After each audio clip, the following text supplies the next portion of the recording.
Assalamu alaikum students. Welcome to lesson number 2 of week 6. We are on unit number 2, that is rational numbers. In last class we have done operations on rational number and we solved question number 2 of exercise 2b. Today's topic is about additive and multiplicative identity and additive and multiplicative inverse. For that we will do the practice of question number 3, all parts. Additive identity is when we add 0 to any number, the number remains same. So 0 is called additive identity, which means adding 0 to any number, the result will remain same number.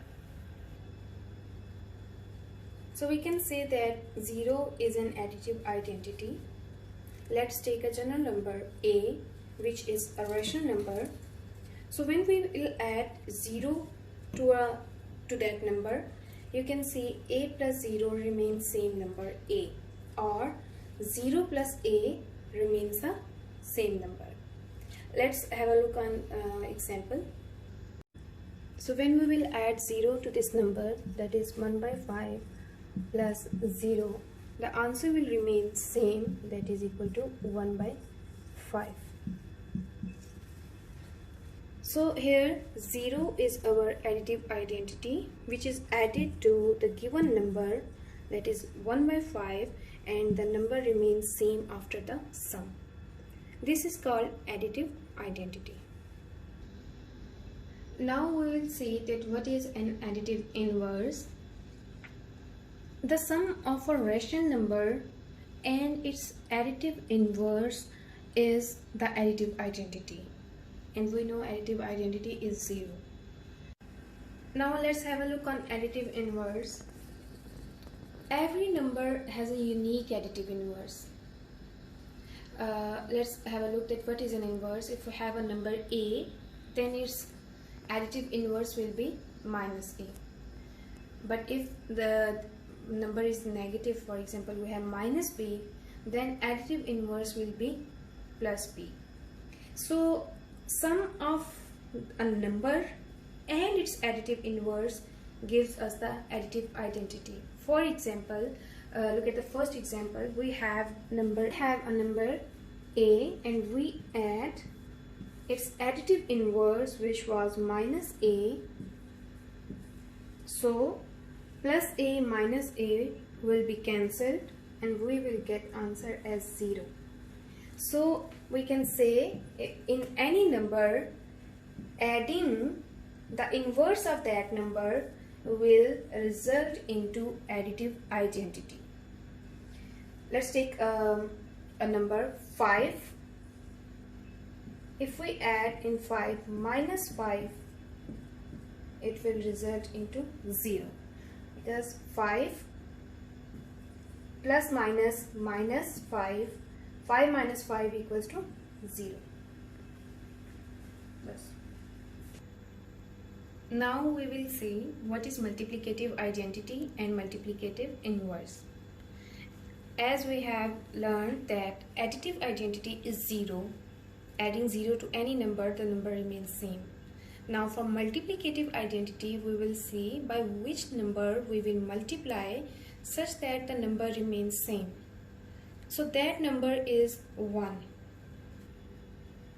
So 1 is multiplicative identity. If we have a number a, we multiply it by 1, the result will remain same. A ones are a. So let's have a look on the example. We have a number 4 by 7. When we will multiply 4 by 7 by 1, the number will remain same. For example, 4 by 7 multiplied by 1, the number will remain same. 4 ones are 4 by 7. So there is no change. This is called as multiplicative identity because you multiplied this number but number remains same. Now we will see multiplicative inverse. First recall additive inverse, in which you added in any number its inverse and the result was additive inverse. multiplicative inverse here will be reciprocal of the given number.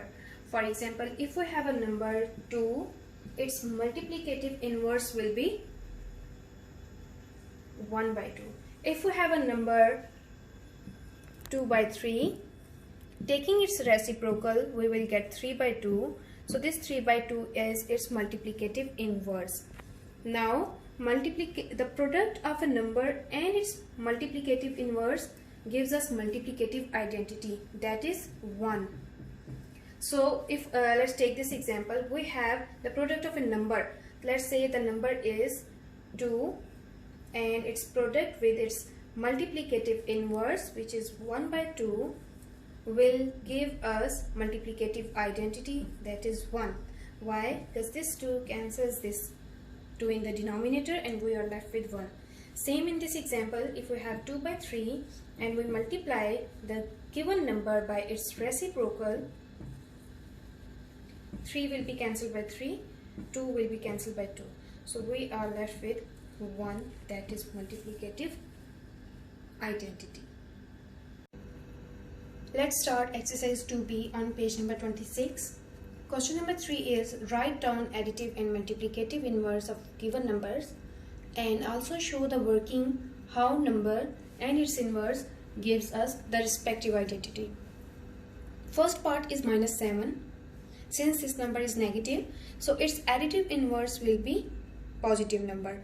So we have additive inverse as plus 7. Now second part was to show how number and its inverse gives us the respective identity.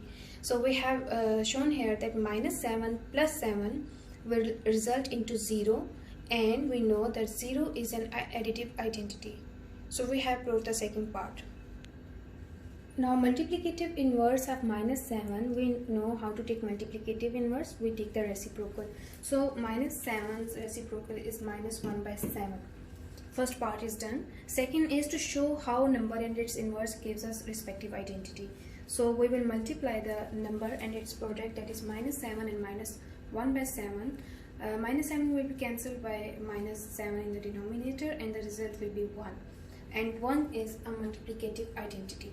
Hence the given question is proved and we have solved additive inverse, additive identity and multiplicative inverse of. Part B is a fraction 9 by 17.